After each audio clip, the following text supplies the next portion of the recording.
Let's get real for a second. How many of you are scrolling right now, not because you're bored, but because you're avoiding the quiet? Because when the house gets quiet and the notifications stop, that's when the thoughts get loud. That's when you start wondering, is this it? Is this really what my life is supposed to feel like? Look, I'm not here to sugarcoat anything. You've been grinding. You've been the rock, the glue, the planner, and the one who always has it together. And honestly, it's exhausting. It's been exhausting for a long time. Here is the first hard truth that nobody wants to talk about. You were taught that being a good woman meant being nice. But here's the reality. There is a massive difference between being a kind person and being a people pleaser. For most of your life, you've been measuring your worth by how much you could do for other people. You thought that if you kept everyone else happy, if you kept the peace, if you never caused any waves, then you'd be safe. Then you'd be loved. But you know what happened? You became a reliable piece of furniture in everyone else's life. You're there, you're functional, you're useful, but you're not seen. And that is a lonely place to be, surrounded by people, but invisible to everyone, including yourself.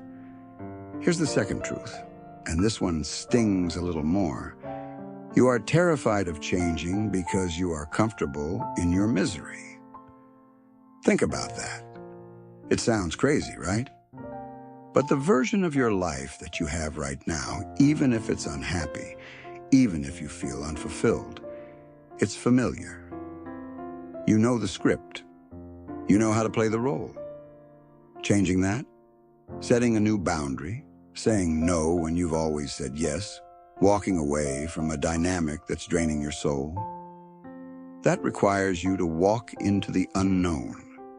And your brain, it would rather have you suffer in a situation you know than risk the uncertainty of what comes next. But staying safe in a life that doesn't fit you anymore isn't stability. It's a slow death of your spirit. You're trading your potential for peace of mind, and the price of that trade is your own happiness. So what do you do with this?